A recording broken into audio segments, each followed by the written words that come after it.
Ya, konsumsi rumah tangga masih merupakan kontributor utama pertumbuhan ekonomi, yakni sebesar 57%.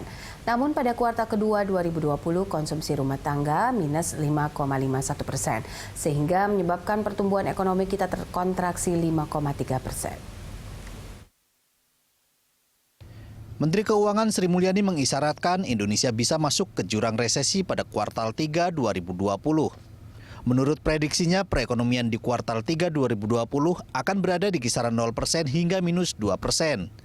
Untuk itu, agar Indonesia tidak kontraksi, maka pemerintah berupaya menggenjot konsumsi sebagai motor penggerak terbesar pertumbuhan ekonomi dan investasi untuk bisa berada di zona netral alias 0%.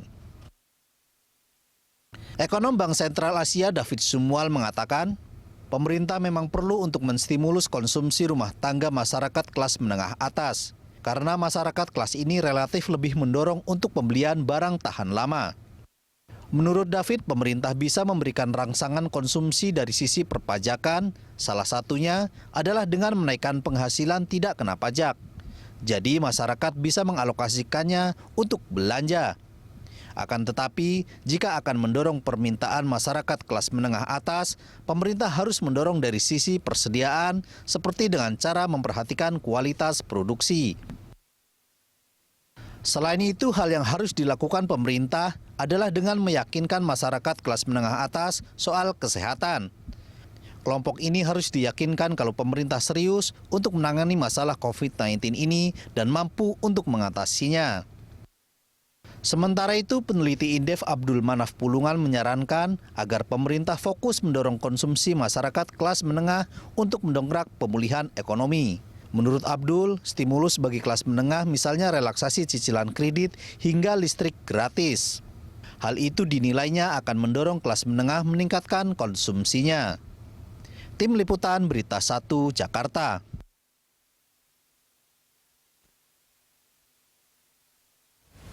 Ya, masyarakat kelas menengah ke atas ini tampaknya tidak tergiur untuk menghabiskan uangnya untuk belanja. Soalnya kelompok masyarakat ini bisa disebut telah memiliki seluruh barang yang ia butuhkan. Lantas bagaimana langkah pemerintah untuk mendorong konsumsi kelas menengah atas? Dan perlukah ada stimulus bagi masyarakat kelas menengah atas? Langsung saja kita akan membahasnya bersama staf khusus Menteri Koordinator Bidang Perekonomian dan juga Sekretaris Komite Penanganan COVID-19 dan juga Pemulihan Ekonomi Nasional atau PEN. Ada Pak Raden Pardede, serta ekonom senior dari Institute for Development of Economics and Finance atau INDEF. Ada Ibu Afriliani yang sudah bergabung bersama kami melalui telekonferensi. Pak Raden dan juga Ibu, terima kasih sudah bergabung bersama kami dalam Hot Economy. Ini menarik ya ketika kita bicara soal konsumsi, karena ini adalah salah satu unsur yang bisa menaikkan pertumbuhan ekonomi kita dan optimismenya harus bangkit di kuartal 3 2020.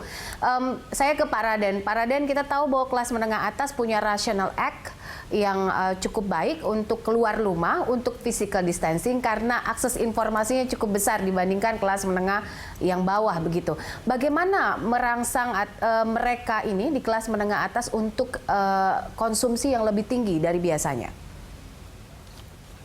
Mbak Popi dan juga para pemirsa TV sekalian, memang harus diakui di seluruh dunia kelas menengah atas ini sekarang ini kecenderungan mereka adalah menabung. Dan itu terlihat juga memang di perbankan nasional, di perbankan global juga, mereka itu menabung cukup besar. Jadi tabungan di perbankan itu naiknya jauh lebih besar ya dibandingkan dengan kredit. Sementara itu mereka ini adalah memang saudara-saudara kita yang kelompok menengah atas ini atau keluarga-keluarga di menengah atas ini adalah memang yang paling concern terhadap kesehatan yang disebutkan tadi. Sedangkan kelompok menengah ke bawah buat mereka ini tidak ada pilihan. Mereka harus bekerja dan kemudian membelanjakan apapun yang dia punyai, termasuk bantuan sosial. Sementara kelompok menengah atas ini dia punya pilihan. Karena income dia cukup besar, sehingga dia punya pilihan-pilihan apakah dia bekerja atau tidak bekerja. Jadi buat kelompok menengah atas ini, pilihan mereka itu banyak sekali. Ya. Dan mereka sekarang ini memang concern mereka terhadap kesehatan. Yang paling tinggi adalah concern mereka terhadap kesehatan. Nah, kalau kita lihat lagi belanja-belanja mereka ini apa? Kalau kelompok menengah ke bawah ini, atau secara umum boleh saya katakan, ada belanja yang esensial. Yaitu belanja yang sehari-hari memang baik kelompok atas maupun kelompok di bawah ini akan lakukan. Kalau ada pendapatan dia seberapapun, maka belanja makanan, minuman adalah sudah pasti. Pakaian bolehlah, tapi itu nomor 2. Kemudian belanja kesehatan, kemudian belanja pendidikan. Baik kelompok menengah atas maupun kelompok menengah bawah itu membelanjakan ini. Ya, persoalannya sekarang adalah kelompok menengah atas yang kita sebutkan tadi, dia punya konsumsi tersier yang kita sebutkan, atau konsumsi yang tidak terlampau esensial, tetapi porsi belanja dari kelompok atas ke tempat ini cukup besar. Misalnya adalah bepergian, traveling, berdharma wisata, makan di restoran, kemudian ke hotel, main golf, ya, dan yang lain-lainnya. Belanja-belanja yang lebih mahal-mahal. Mereka ini sekarang menunda untuk belanja yang seperti itu. Jadi memang faktor kesehatan menjadi sangat penting untuk kelompok menengah atas, sedangkan untuk kelompok menengah bawah itu tidak ada pilihan buat mereka. Namun demikian, tentu kalau kita lihat ke depan ini apa yang harus dilakukan, mungkin itu menjadi penting. Kalau pemerintah membuat program bantuan sosial, itu utamanya adalah menyasar kelompok menengah ke bawah tentu. Ya, apakah itu untuk belanja mereka, menaikkan daya beli mereka, terutama untuk konsumsi barang-barang yang utama, barang-barang kehidupan sehari-hari yang kami sebutkan tadi. Kalau untuk kelompok menengah atas, maka sebetulnya yang paling diperlukan bukan bantuan sosial. Jadi yang disebutkan tadi apa insentif. Mereka ini tidak terlampau butuh banyak insentif. Yang mereka butuhkan sebetulnya adalah bagaimana kita mengatasi sektor kesehatan ini. Karena sektor kesehatan inilah yang menjadi sumber ketidakpastian buat mereka. Sektor kesehatan inilah yang mempengaruhi bagaimana keinginan mereka berkonsumsi. Sektor kesehatan inilah juga yang menyebabkan mereka lebih menabung. Mereka menabung lebih banyak dari mengkonsumsi. Sektor kesehatan inilah yang menyebabkan sentimen yang negatif terhadap mereka untuk melakukan investasi. Dan itu selanjutnya, kalau sentimen itu tetap kita tidak perbaiki, maka itu juga yang berpengaruh terhadap pemulihan ekonomi nasional kita. Nah, inilah yang menjadi PR kita bersama. Oke, baik. Ya, ini menarik. Ketika misalnya sentimen-sentimen ini harus diperbaiki oleh pemerintah. Kalau dari kacamata Ibu Afiliani sebagai ekonom sendiri melihatnya seperti apa? Ketika misalnya, sentimen coba untuk diperbaiki, tapi sebenarnya menengah atas ini selain itu butuh apa? Bu Afi? Oke, baik.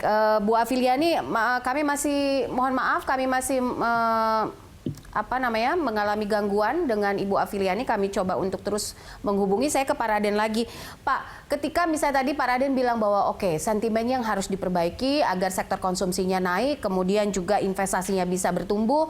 Tapi apa yang akan difokuskan saat ini? Selain misalnya membenahi sentimen ini, kemudian mencoba untuk menemukan vaksin, tapi dalam jangka pendek ini apa yang bisa dilakukan oleh kita semua, khususnya mungkin untuk pemerintah, untuk menggenjot konsumsi di segmen menengah atas?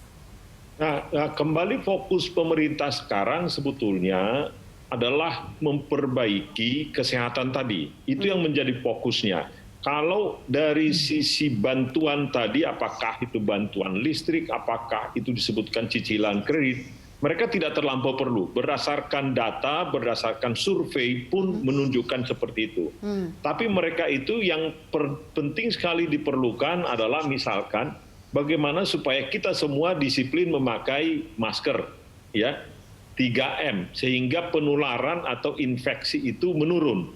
Itu akan membangkitkan harapan. bagaimana supaya kita juga membangun katakan rumah sakit dan tenaga kesehatan yang memadai. Itu akan membangkitkan harapan. Itulah yang kemudian memulihkan kepercayaan mereka, membangkitkan harapan mereka, dan itulah yang mendorong mereka untuk mau berbelanja. Oke, baik, menarik. Bu Afiliani sudah tersambung kembali bersama kami. Bu, tadi kita sama-sama dengar apa yang diungkapkan oleh Pak Raden, begitu ya. Ini menarik sekali ketika kita coba untuk menyelidiki apa yang diinginkan oleh kelas menengah atas yang tentu saja akan berpengaruh signifikan kepada angka konsumsi kita. Menurut pandangan Anda seperti apa, Bu?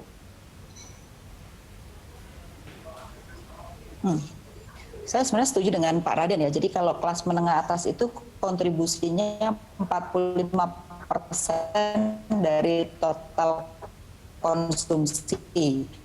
Sedangkan kelas menengah yang ada 7 layer itu sennya 17%. Nah, sekarang ini yang banyak bergerak hanya kelas bawah yang 17%. Nah, sedangkan kelas menengah ini kecenderungannya adalah yang akan diberikan melalui yang ultra mikro, kemudian juga yang gaji di bawah 5 juta. Nah, ini kan belum ya. Mungkin menurut saya nanti di triwulan 3 ini baru akan terrealisasi, khususnya di bawah 5 juta itu mungkin akan ada peningkatan. Sedangkan kelas atas ini memang agak susah. Sejauh dianggap protokol kesehatannya itu belum terjadi atau mereka masih khawatir, ini tidak akan mendorong konsumsi dari kelas atas. Nah, kelas atas ini nggak perlu apa-apa. Perlunya mereka adalah meyakinkan mereka untuk bisa beraktivitas dengan protokol kesehatan yang baik. Makanya ada aturan baru di mana disiplin terhadap penggunaan masker dan segala sesuatu itu harus ada yang ngejagain, ibaratnya gitu ya. Kalau itu hanya aturan tapi tidak ada yang jaga di entah itu di kendaraan umum, entah itu di mal-mal gitu, yang nggak akan terjadi apa-apa. Maka menurut saya sebenarnya aturannya udah ada, bukan secara benar-benar ya, sehingga masyarakat kita baru mau beraktivitas. Jadi saya yang lebih khawatir kelas atas ini tidak berkonsumsi gitu. Jadi nggak butuh dari pemerintah apa, tetapi adalah butuhnya cuma bagaimana pendisiplinan terhadap kesehatan gitu. Jadi memang syaratnya cuma itu. Nah, mungkin yang bisa didorong itu adalah yang kelas menengah. Kelas menengah kan 36% ya. Paling tidak kalau 5 layer, karena kan kita punya 7 layer kelas menengah nih. Kalau 5 juta ke bawah itu sekitar 5 layer yang akan diberikan oleh pemerintah. Nah, sekarang sudah mulai melalui BPJS Ketenagakerjaan. Mungkin menurut saya juga harus ditambah lagi melalui yang sektor informal. Karena sektor informal juga cukup banyak, tetapi kan mereka rata-rata tidak punya BPJS Ketenagakerjaan. Sehingga mungkin harus diambil dari data lain yang bisa mendorong dari konsumsi juga gitu. Itu yang paling mungkin. Oleh karena itu mungkin perlu dialihkan khusus untuk dana PEN yang supply side itu mungkin harus dialihkan, perlukan banyak ya, misalnya untuk kredit ya. Belum tentu saat ini dibutuhkan penjaminan, padahal perusahaan penjaminan itu akan diberikan dana yang cukup besar. Mungkin itu dibutuhkan tahun depan, kira-kira pertengahan, baru supply side gitu. Jadi menurut saya mungkin kalau saya lebih setuju demand side-nya dibanyakin ya, supaya itu caranya mungkin yang bisa cepat. Oke, baik. Kita akan lanjutkan lagi perbincangan dengan Ibu Afiliani dan juga Pak Raden karena kami masih memiliki gangguan audio dengan Ibu Afiliani. Pemirsa tetaplah bersama kami.